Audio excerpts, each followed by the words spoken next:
BMCVTC Hindi इस channel के video देखने के बाद हमें क्या करना है? बहुत आसान सी बात है बच्चों। हमें सबसे पहले वीडियो के डिस्क्रिप्शन बॉक्स में जाना है और उसमें कुछ आसान से प्रश्न दिए गए हैं जिसका वीडियो आपने अभी देखा है और उसे हल करने का प्रयास कीजिए।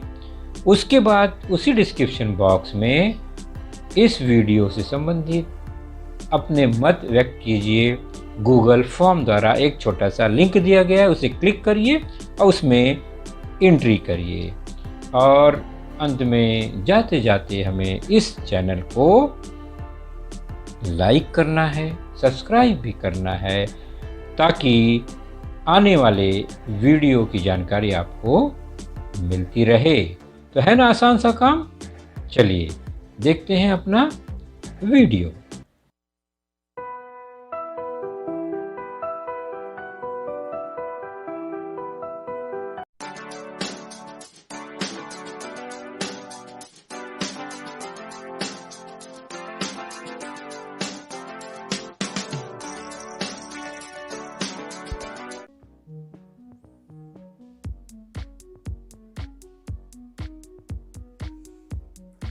तो आज की कक्षा नौवीं कक्षा में हमारा आज का जो विषय है वह है गणित भाग पहला, अर्थात अलजेब्रा बीजगणित से संबंधित यह घटक है और उस घटक का नाम है आपके पाठ्य पुस्तक से lesson number 5 linear equation in 2 variables part 1, अर्थात 2 चरांकों वाले रेखीय समीकरण, जिसका पहला भाग आज हम देखेंगे, समझेंगे, जानेंगे। और मैं हूं आपका वर्चुअल मार्गदर्शक Ajay Kumar Maurya, MCGM virtual classroom Dadar से। तो 2 चरांक वाले रेखीय समीकरण में सबसे पहले शब्द है एक समीकरण। तो समीकरण हम जानते ही हैं, 2 पक्षों वाला वह व्यंजक जिसमें 2 पक्ष हो, समान हो, समानता का चिन्ह हो तो समीकरण बन जाता है। उसमें चरांक हो तो चरांक वाला समीकरण बन जाता है। एक चरांक हो तो एक चरांक वाला समीकरण बन जाएगा। 2 चरांक हो तो 2 चरांक। चरांक का मतलब कोई भी अक्षर, जैसे कि यहाँ पर आप देख रहे हैं। पहला इक्वेशन x + 3 = 10, दूसरा है y² + 3 = 28, तीसरा है x/6 + 3 = 10। और इसमें आप देखेंगे तो चरांक या वेरिएबल जो है x है पहले में और उसकी घात 1 है। x अकेला दिख रहा है, उसके ऊपर जो घात है उसका इंडेक्स है वह 1 है। दूसरे में y का वर्ग है यानी घात 2 है और तीसरे में x अकेला है तो x की घात 1 है। तो यहाँ क्या देखा हमने, एक चरांक ही है हर समीकरण में और चरांक की घात किसी में 1 तो किसी में 2 भी है।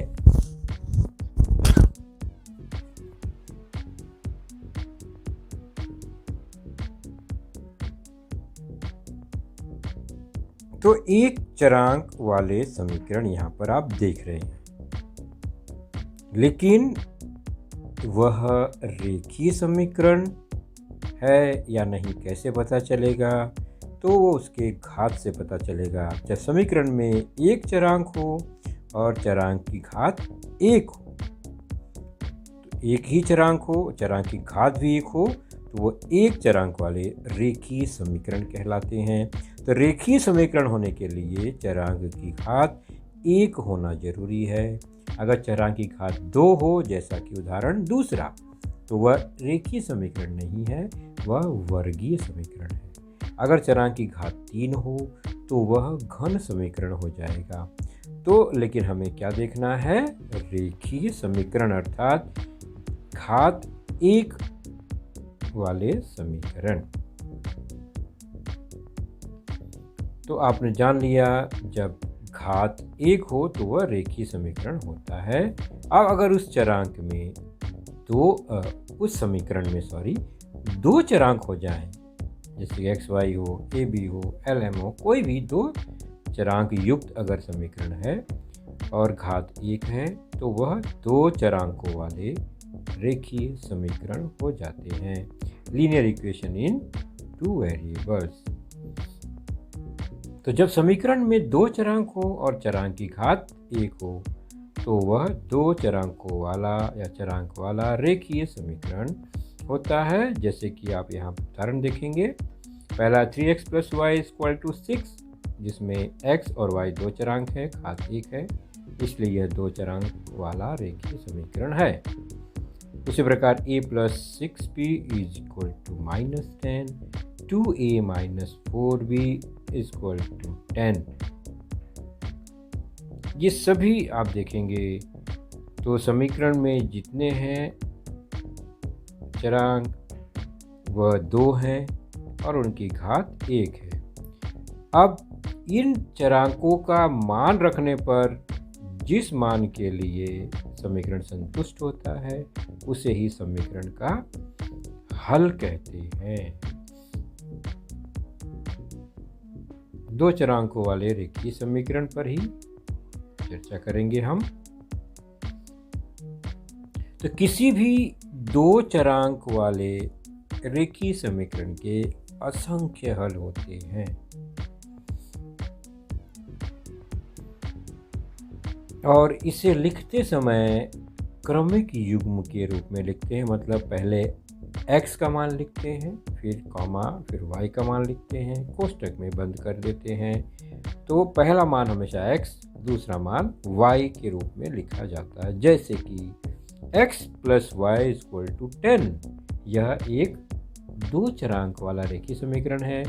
अगर इसका हल निकालें कि x और y को जोड़ने पर 10 आता है तो आप क्या उत्तर बताएंगे इसका कि x और y के स्थान पर कौन सी संख्या हो कि उत्तर 10 आए। तो यहाँ देख रहे हैं तमाम उदाहरण। 1 और 9 लेने पर 10 आएगा, 2 और 8 लेने पर 10 आएगा, 3 7 लें तो भी 10 आएगा, 4 6 लें तो भी 10 आएगा, 5 5 ले तो भी 10, 6 4 ले तो भी 10, 7 3 लेंगे तो भी 10, 8 2 लेंगे तो भी 10। कोष्टक में दो मान है, पहला x के लिए, दूसरा y के लिए। तो ऐसे असंख्य हम हल निकाल सकते हैं किसी भी दो चरांक वाले रेखीय समीकरण के। दूसरा एक उदाहरण है x - y = 6। इसके भी हम देखें तो x और y का अंतर 6 है। वैसे बहुत सारे हल मिलेंगे हमें। x 1 हो, y -5 हो तो भी 6 आएगा, 2 - 4 हो तो भी 6 आएगा, 3 - 3 हो तो भी 6 आएगा, 4 - 2 हो तो भी 6 आएगा। इसी क्रम में असंख्य हल इसके भी प्राप्त होंगे। तो किसी भी दो चरांक वाले रेखीय समीकरण के असंख्य हल होते हैं। अब इन्हीं जानकारियों पर आधारित प्रश्न संग्रह 5.1 पेज नंबर 86 पर है आपके, उसे हम जानने का प्रयास करते हैं। पहला, x तथा y चरांकों का उपयोग करके दो चरांकों वाले 5 रेखीय समीकरण लिखिए। ध्यान दीजिए, चरांक x और y ही लेना है, 5 रेखीय समीकरण बनाना है। तो जैसा कि मैंने बताया, दो चरांकों वाले x और y है और रेखीय समीकरण बनाना है, मतलब उनके घात एक ही रहेंगे। अब समीकरण हम किसी भी रूप में बना सकते हैं। x और y का उपयोग किया, मैंने पहले दूसरा पक्ष भी बनाया क्योंकि यह बराबर का चिन्ह होना चाहिए समीकरण के लिए कहीं ना कहीं। अब इसका मान x + y = 0, यह भी एक समीकरण हो गया। तो एक समीकरण हमने बना दिया। दूसरा, x और y का उपयोग किया, माइनस लगा दिया, बराबर 0, 4 5 कुछ भी लिख सकते हैं हम। तीसरा, x और y का उपयोग करके हमने x 3x कर दिया, y लिखा, 2y कर दिया, उनका योग 13 लिख दिया। यह भी एक समीकरण बन गया। उसी प्रकार आप चौथा, पांचवा, छठा समीकरण स्वयं बनाएंगे। ध्यान रखना है इसमें क्या होना चाहिए, इसमें होना चाहिए x और y दो चरांक और उनकी घात एक ही हो।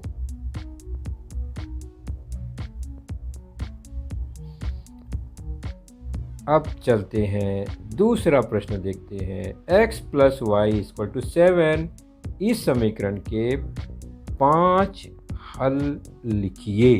कितने हल? 5 हल लिखना है हमें। तो बहुत सिंपल सी बात है। x plus Y equal to 7 ये समीकरण दिया है। x के अलग अलग मान के लिए y का अलग अलग मान आएगा या y के अलग अलग मान के लिए x का मान आएगा। यदि x 1 लेते हैं तो क्या होगा? तो इस समीकरण में हम अगर x की जगह पर 1 रख दें तो अब चेक करते हैं तो y बराबर कितना आएगा? तो y बराबर आ जाएगा 7, x पक्षांतर हो गया -1, तो y का मान आ गया 6। इसका मतलब यहाँ पर y बराबर 6 और x बराबर 1 हमने पहले ही माना है।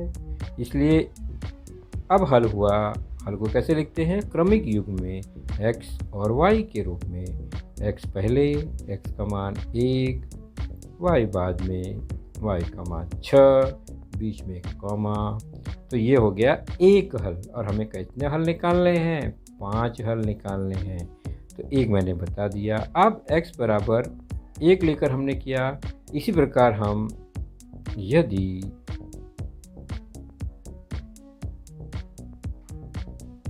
दूसरा हल चाहिए तो इस समीकरण में हम क्या करते हैं? x बराबर 2 लेकर देखते हैं। तो x की जगह पर 2 हो जाएगा, वहाँ 2 रख कर देखिए और y का मान ज्ञात कीजिए। तो y बराबर 7 ऋण 2 हो जाएगा, यहाँ पर 2 पक्षांतर हो गया और y बराबर 5 आ जाएगा। इसलिए यहाँ पर x बराबर 2 हो तो y बराबर 5 मिल गया।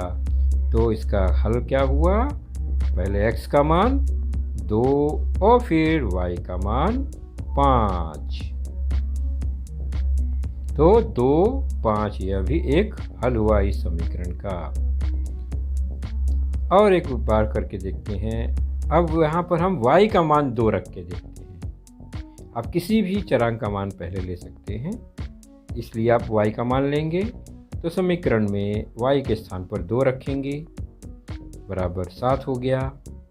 x बराबर 7, 2 पक्षांतर हो गया, धन 2 का ऋण 2 बराबर 5, x बराबर 5। इसका मतलब हुआ x 5 आया कब? जब हमने y 2 लिया था। अब इसका हल क्या हुआ? हल में पहले x का मान ध्यान रखेंगे 5 और उसके बाद फिर y का मान 2, कॉमा लगा दिया। 5, 2 अब हो गया हल इस समीकरण का। तो ऐसे ही 3 हमने कर लिए। आप और 2 मान रख कर स्वयं इसका हल निकालेंगे।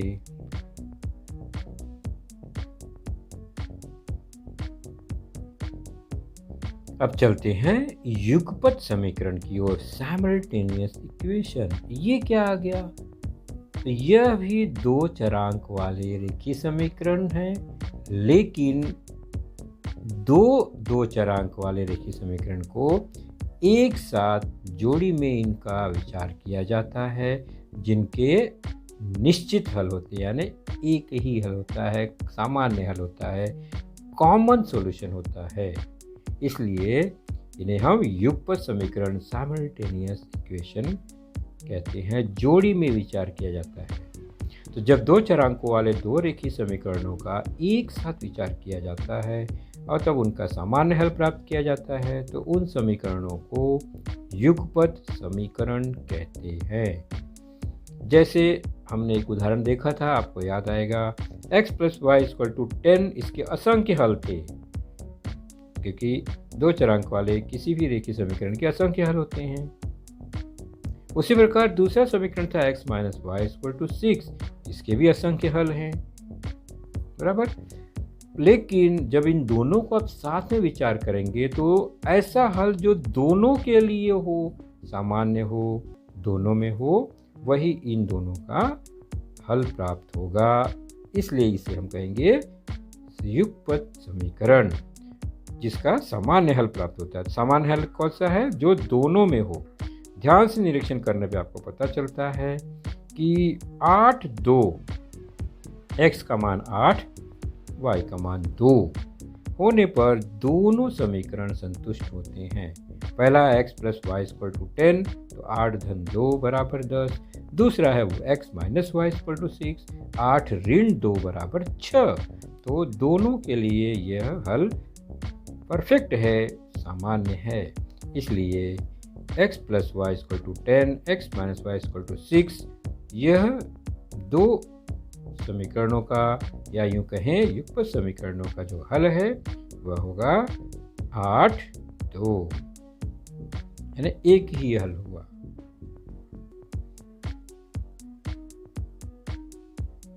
चलिए अब हम थोड़ा इसी पर आधारित, युगपत समीकरण पर आधारित कुछ खेल खेलते हैं। आंकड़ों का खेल, समीकरणों का खेल। देखिए थोड़ा सा आनंद आएगा, थोड़ा सा ज्ञान बढ़ेगा कि दो संख्याएं हैं, उनका योग 10 है और उन्हीं दो संख्याओं का अंतर 6 है। बताओ वे संख्या कौन सी है? तो यहाँ पर हमें कुछ संख्या पता नहीं है, कैसे हल करेंगे? उसी प्रकार अन्य है, दो संख्याओं का योग 40 और उन संख्याओं का अंतर 10 है, तो वे दो संख्याएं कौन सी है? क्या अंदाज से उत्तर निकालेंगे हम? और अगर संख्या बढ़ती जाए, थोड़ा ऑड हो जाए, जैसे ये दो संख्याओं का योगफल 48 और उनका अंतर 36 है, तो वे संख्या कौन सी है? और चौथा उदाहरण है, दो संख्याओं का योग 100 और उनका अंतर 75 हो, अंतर 50 हो, तो वे संख्याएं कौन सी हैं?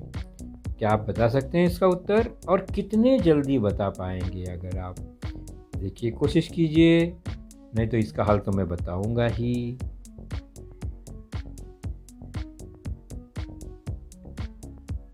चलिए मैं हिंट देता हूँ, दो प्रश्न सॉल्व करके बताता हूँ, फिर दो का उत्तर आप तुरंत फटाफट दे देंगे।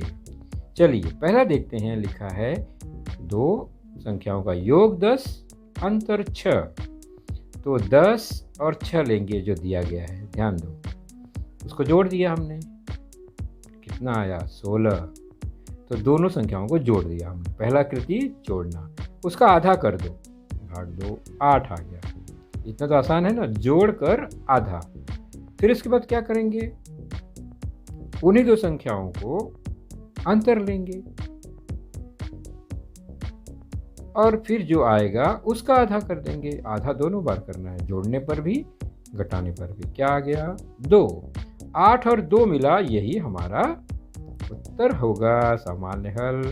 8 2 10 और 8 में से 2 6। मिल गया ना उत्तर आसानी से।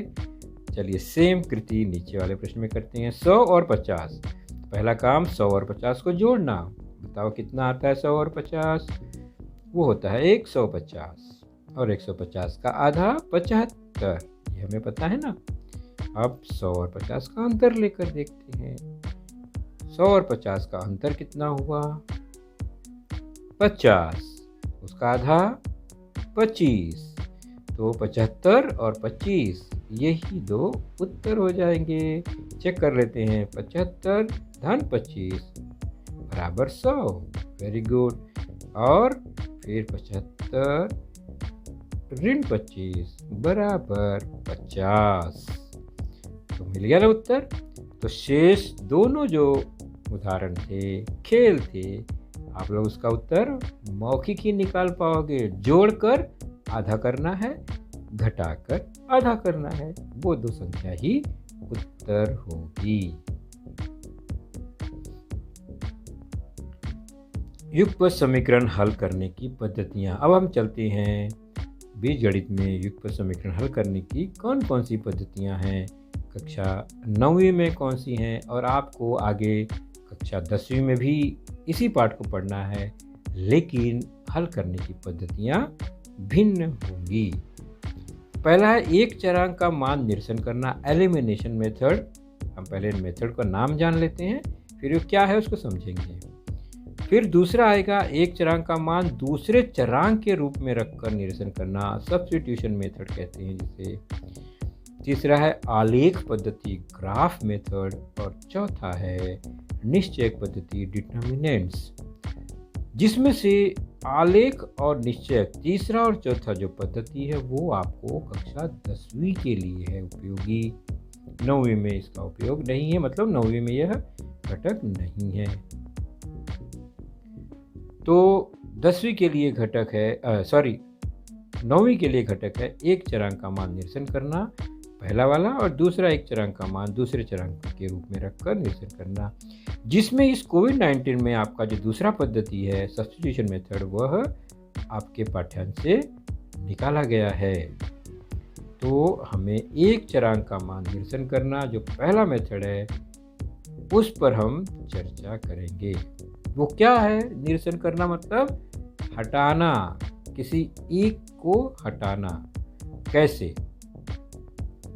x + y = 14 और x - y = 2। अगर आप मौखिक की बात करें तो हम इसको मौखिक जोड़कर हल कर लेंगे। 14 - 2 16 का आधा 8, 14 - 2 12 का आधा 6, 8 और 6 इसका उत्तर आ जाएगा। लेकिन हमें इसे हल करना है। कैसे हल करते हैं? ध्यान से देखेंगे समीकरण कैसे हल किया जाता है। सबसे पहले जो प्रश्न में समीकरण दिया गया है, यह पेज नंबर 83 का उदाहरण है आपके पाठ्य पुस्तक से। उनको हम क्या करते हैं? क्रमांक दे देते हैं। दोनों समीकरण को नंबर देते हैं, एक को पहला और दूसरे को दूसरा, बराबर। अब हम उनके चरांकों को ध्यान से देखते हैं। तो दोनों में x और y तो है ही है।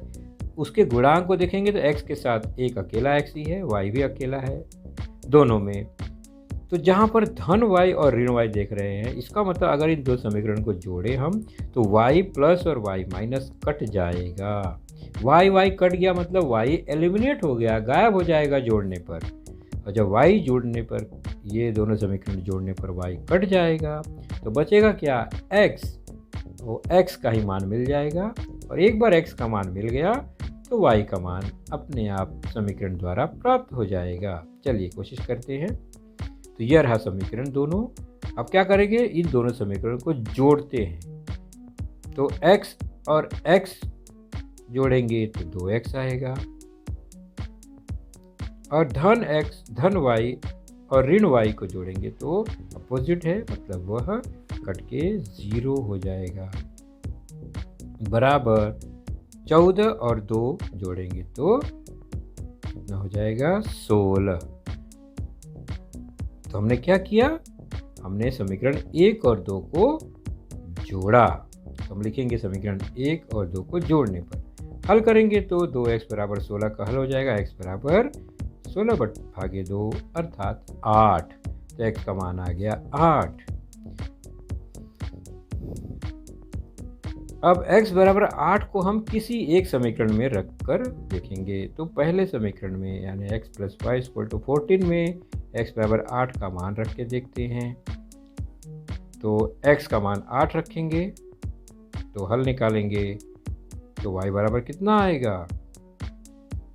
y बराबर 14, 8 पक्षांतर हो गया, ऋण हो गया तो हो गया 6। तो x आया 8, y 6। जो ऊपर देखा है ना, x 8 था। तो हल क्या हुआ इसका? पहले x फिर y। तो इन दोनों समीकरण का हल हुआ 8, 6, बीच में कॉमा। इसे कहते हैं निरसन पद्धति, एलिमिनेशन मेथड। यानी समीकरण को जोड़कर, घटाकर हमें किसी एक चरांक को हटाना है। चरांक का गुणांक समान होगा तो घट जाएगा, कट के 0 हो जाएगा। चिन्ह विपरीत होना चाहिए तो वो कट के 0 हो जाता है। आगे देखते हैं, x plus Y equal to 42 और x minus Y equal to 16। पहला काम, समीकरण को नंबर क्रमांक दे दिया 1 और 2। अब हम कोशिश करेंगे किसी एक को एलिमिनेट करने की। देखते हैं, तो y प्लस वाई माइनस, यानी हम जोड़ देंगे तो y और y कट जाएगा, इसलिए हम सीधे सीधे जोड़कर 2x लेते हैं। उसके बाद y कट गया। उसके बाद 42 16 जुड़ के 58 हो गया। वही कृति करनी है हमें। x बराबर 58 भाग 2 जो कि 29 आएगा। तो x का मान 29 किसी भी एक समीकरण में रखेंगे। हमने पहले समीकरण में रखा क्योंकि वो धनात्मक चिन्ह है, पक्षांतर करने में आसानी होगी। तो x 29 हो गया plus y equal to 42। Same कृति, y बराबर 42, 29 का पक्षांतर माइनस 29 हो गया। घटाने पे आ गया 13। तो y का मान 13 और x का मान पहले ही 29 था। तो हल क्या हुआ, पहले x का मान यानी 29 लिखेंगे, फिर y का मान 13 लिखेंगे। इस तरह से यह समीकरण का रेखीय समीकरण, युगपत समीकरण का हल हुआ। अब प्रश्न संग्रह 5.1 पेज नंबर 86 पर ऐसे उदाहरण है, उसे हम हल करेंगे। पहला है x plus Y equal to 4, दूसरा है 2x माइनस 5 इक्वल टू 1। इन दो समीकरण को पहला काम क्रमांक देना, तो पहला मैंने दे दिया। दूसरा समीकरण 2x माइनस 5 इक्वल टू 1, यह समीकरण नंबर 2। अब हम घटा या जोड़कर एलिमिनेट करने की कोशिश करते हैं, लेकिन x 1 है और नीचे x 2 है, 2x है, तो ये घटने पर तो 0 होगा नहीं। तो हमें क्या करना होगा, गुणांक समान करने होंगे। कैसे गुणांक समान करेंगे, तो किसी एक संख्या से दोनों पक्षों में गुणा करके। तो 2 को x को 2x बनाने के लिए मुझे 2 से गुणा करना होगा, या ऊपर y अकेला है, नीचे y 5 है, तो मुझे या तो 5 से गुणा करके y को 5 बनाना होगा। ये दोनों तरीका है, या तो मैं 2 से गुणा करके x बनाऊं, x को 2x बना दूं, और या तो 5 से गुणा करके मैं y को 5y बनाऊं, दोनों पक्षों में 5 से गुणा करके। तब भी समान हो जाएंगे गुणांक, और घटाने पर, जोड़ने पर किसी भी मेथड से कोई एक चरांक हटना चाहिए। तो x अकेला है, यहाँ 2x है, ओके। तो मैं 2 से गुणा करके करता हूँ, आप 5 से गुणा करके भी कर सकते हैं, मैं 2 से गुणा करके ट्राई करता हूँ। तो समीकरण 1 में 2 से गुणा करने पर, समीकरण 1 में 2 से गुणा करने पर, तो 1 क्या बन जाएगा, तो x plus Y equal to 4 जो है उसमें 2 से गुणा करेंगे तो 2x 2y और 4 दूनी 8 हो जाएगा। ये एक तीसरा समीकरण बन गया। तो 1 जो बन गया बदल के 3 बन गया, और बचा हुआ समीकरण कौन सा है, दूसरा। ये समीकरण दूसरा और नया तीसरा, इसको ध्यान से देखेंगे तो दोनों में 2x दिख रहा है। अगर हम जोड़ते हैं तो वो 4x हो जाएगा, लेकिन अगर मैं घटा देता हूँ तो 2x में से 2x कट जाएगा, 0 हो जाएगा। तो मुझे यहाँ जोड़ने की ज़रूरत नहीं है, घटाने की ज़रूरत है। कोशिश करेंगे कि बड़े संख्या में से, गुणांक में से छोटा गुणांक घटाएंगे। तो हम देख रहे हैं प्रश्न तीसरा, युगपत समीकरण हल करना। तो समीकरण 3 में से मैं 2 घटाता हूँ। 3 में से 2 घटाना आसान है क्योंकि 3 की संख्याएं जो है वो गुणांक बड़े दिखाई दे रहे हैं मुझे, तो थोड़ा आसानी हो जाएगी। वैसे 2 में से 3 घटाएंगे तो भी कोई गलत उत्तर नहीं आएगा। तो 3 में से 2 घटाने पर तो ये रहा 3 और ये रहा 2। अब घटाना है, घटाने पर क्या होगा, निशान ऋण का लगेगा। जहाँ धन है वहाँ ऋण हो गया, जहाँ ऋण है वहाँ धन हो गया, जहाँ धन है वहाँ ऋण हो गया। अब हम सरल करेंगे तो 2x में से 2x घट गया 0, बचा क्या 2y धन 5y 7y हो गया बराबर 8 ऋण 1 7 हो गया। 7y बराबर 7 तो y बराबर 7/7 मतलब 1। तो y का मान आ गया 1। अब y का मान 1 आ गया, इसको हम ऊपर किसी भी समीकरण में रखने पर x का मान मिल जाएगा। मैं समीकरण 1 में रखूँगा जो सरल लगेगा मुझे। समीकरण 1 में x का मान निकालना है, y का मान हमें 1 रख कर देखना है। तो x बराबर 4 ऋण 1 हो गया पक्षांतर द्वारा, तो 3 आया x का मान। समीकरण का हल क्या हुआ? सबसे पहले x का मान, फिर y का मान। y बराबर 1 था तो हो गया 3 1 इन युगपत समीकरण के हल। एक उदाहरण और देखते हैं, छठा जो है 2x minus 7y equal to 7, 3x plus y equal to 22। सबसे पहला काम, इनको नंबर दे देना, क्रमांक देना, पहला और दूसरा। अब इनके चरांकों के गुणांक को देखेंगे तो x के गुणांक 2 है ऊपर, नीचे 3, फिर y का गुणांक -7 प्लस 1, एक भी समान नहीं है। तो क्या करेंगे हम? अब मैं दूसरे इक्वेशन को समान करने की कोशिश करता हूँ, y को समान करने की कोशिश करता हूँ। y में 7 से गुणा किया तो 7 से गुणा करने पर 7y नीचे हो जाएगा, ऊपर ऋण 7y पहले से ही है, तो जोड़ने पर 7y कट जाएगा। तो इसलिए समीकरण 2 में 7 से गुणा करने पर तो 2 बन जाएगा 3x धन y बराबर 22। 7 से गुणा हुआ, गुणे 7 और गुणे 7 यानी क्या बन जाएगा ये 21x धन 7y बराबर 154। इसको नाम दे देंगे तीसरा समीकरण। तो दूसरा बन गया 3। अब पहला और तीसरे में हम हिसाब किताब करेंगे। तो समीकरण 3 में 1 जोड़ने पर, जोड़ने के लिए 1 में 3 जोड़िए, 3 में 1 में जोड़िए, कोई फर्क नहीं पड़ने वाला। तो हम पहले ऊपर एक 3 लिख देते हैं, नीचे 1।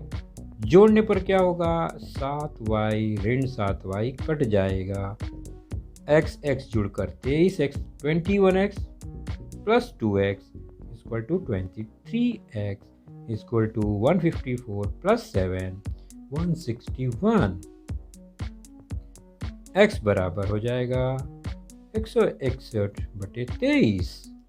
इसको सरल रूप देंगे, 23 से काटेंगे तो 7 बार कटता है ये। x बराबर 7, x इक्वल टू 7। अब x बराबर 7 का मान हम किसी भी एक समीकरण में रखेंगे। हम समीकरण 2 में रखते हैं। हमारा समीकरण 2 जो है x बराबर 7 रखने पर आसानी से हल कर पाएंगे हम। समीकरण 2 3x plus y equal to 22। x की जगह पे 7 रखा, हो गया 21 धन y बराबर 22। तो y बराबर 22 ऋण 21 और आ गया मान 1, y इक्वल टू 1। तो समीकरण का हल क्या हुआ? तो x का मान क्या था? 7 और y का मान क्या था? क्या है यहाँ दिख रहा है? 1। तो 7 और 1 ये हमारे समीकरण के युगपत समीकरण के हल हुए।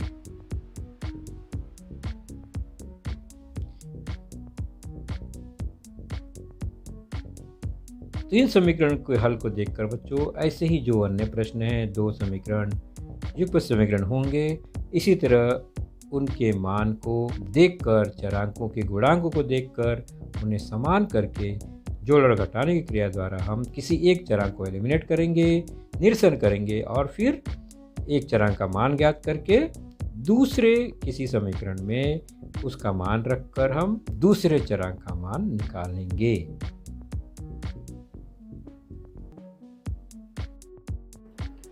तो बच्चों आपने देखा आज का लेसन, उसके प्रमुख मुद्दों को ध्यान से बार बार दोबारा देखकर समझने का प्रयास कीजिए, क्योंकि एक बार देखने पर किसी को भी वो पूरा मुद्दा समझ में नहीं आता। तो जैसे ही हम 2 बार 3 बार देखेंगे तो हमें वह समझ में आने लगेगा। और इसके आगे की जानकारी जो होगी बच्चों, वह निश्चित ही हमारे अगले वीडियो में होगी। तो उस वीडियो को देखने के लिए, उसकी सूचना प्राप्त करने के लिए जो नीचे सब्सक्राइब का बटन होता है उसे ज़रूर प्रेस कीजिए और नोटिफिकेशन ऑन रखिए, ताकि जैसे ही हमारा लेसन चैनल पर डाला जाएगा आपको वह तुरंत प्राप्त होगा। तो अपना ख्याल रखिए, सुरक्षित रहिए। Thank you.